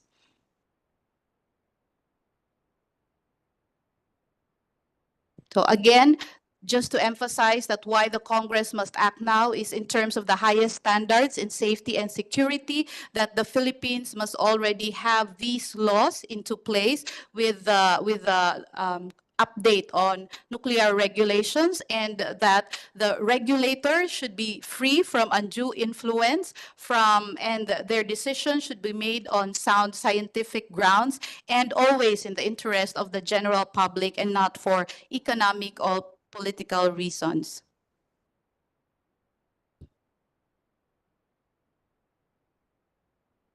All right. So to emphasize further that we need a unified regulatory framework so that our licensees will have a more comprehensive, unified, and streamlined regulation for the use of such ionizing radiation in the Philippines, and to be able to fulfill our international commitment to the relevant international instruments that we have acceded to. Next slide, please. So as transitory provision, the development and promotion and research will remain with PNRI, and only its regulatory functions will be transferred to Philatom, and as well as for the FDA CDRR-HR, only the regulation of non-ionizing radiation remains with the FDA. So for example, for visible light below, it belongs to FDA, still with FDA. Only the X-ray part will be, only the division concerning the X-ray part will move to the Philatom. Next slide, please. For the financial resources, all assets of PNRI, NRD, and the other division with the FDA will be transferred to the PhilAtom, and we are proposing that other sources of funds for the financial independence of our of the regulatory authority, so we can get still from the government, from the GAA, and fees recovered from licensing and regulatory services, as well as contributions and donations in cash or kind from local or foreign sources, provided that there is no conflict of interest. Next slide, please. And this is the proposed organizational structure. The PhilAtom will be headed by a Director General, and you have 4 other Deputy Director General with a total number of personnel to be around 217 regulators. Currently, we only have 30 regulators from the PNRI, and then only 16 from the FDA. So the total count is 46. So we need to have approximately 150 more regulators to be inside the PhilAtom. Next slide, please. And that will have the effect na mapabilis din yung mga approvals na. Yes po, Kasi yes isang po, complaint yes po. sa FDA yun eh na Yes po. ang tagal ng Opo, approvals. opo. So these are the regulatory functions that are explained in the PhilAtom bill. Next slide, please. And the proposed office location, temporarily in the first 3 years, of course, there will be renting a office building or space for rent, but the permanent proposed office location will be at BCDA Clark, Pampanga. And yes. Next slide, please. So for the legislative status of this bill, we already have support from the 19th Congress in the House of Representatives, and there is a House of Representatives already final approved version, which has gone through the 3rd reading already. And here in Senate, we have three bills which are in support of this PhilAtom bill. So just a list of all of the. So, Director, you're happy with the final version of, you don't have to answer that kasi if you're not happy, baka magalit pa sa your house. What I meant by that question, if you can talk to our ComSec later on, because diba, the closer our bill is to theirs, the faster. Yes. So kung may ibang provision doon na unacceptable, let us know. Pero kung lahat naman pretty good, diba, then we can speed it up. Yes, yes. I won't Senator. put you on the spot. Yes, Atomic Senator. bomb yun. Yes, Senator. Okay, so this is the final approved version in the House Bill 9293. And then you have, next slide, please. And then the Senate bills filed. We have the titles and the proponents of the Senate bills. Next slide, please. Okay, so then again, we would also like to emphasize that the PhilAtom bill will not only regulate an incoming nuclear power plant, but it will also regulate all the other existing facilities that we have, both medical and industrial facilities that we have, not only in PNRI, but also all other facilities in the country that are using nuclear or radioactive materials and ionizing radiation. So nuclear power plant is only one of the licensees that will be benefiting from the bill, but also all these other facilities will be benefiting from the bill. Next slide, please.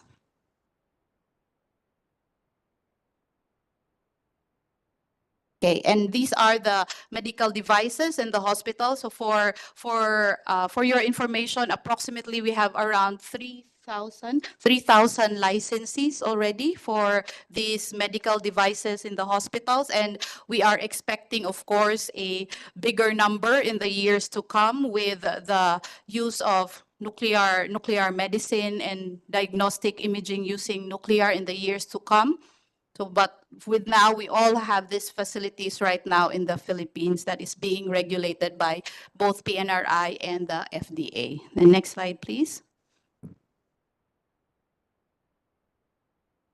Next slide, please. Bumalik lang po. Next slide. Ayan.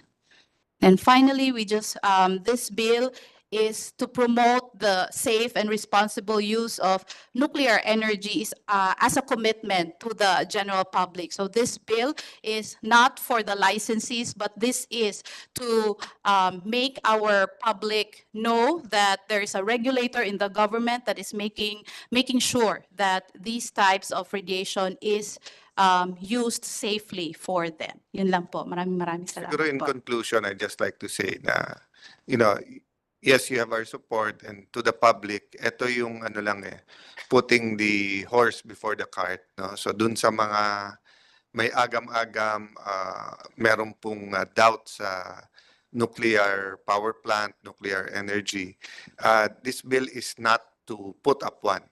It's precisely to have the institutional institution and the right people to be able to assess, di ba?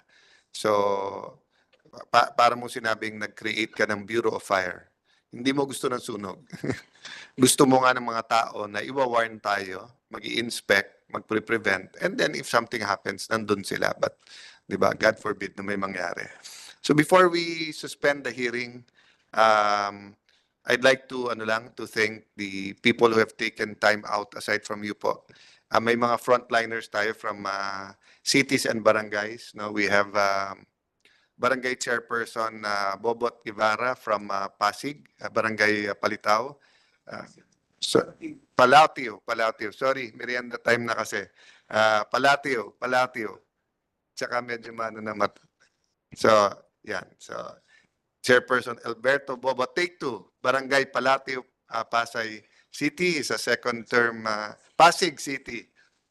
Barangay Councilor Jean Cruz, Barangay Palatio, Pasig City. Yan, former chairperson siya ng Disaster Risk Reduction and Management Office ng kanilang barangay.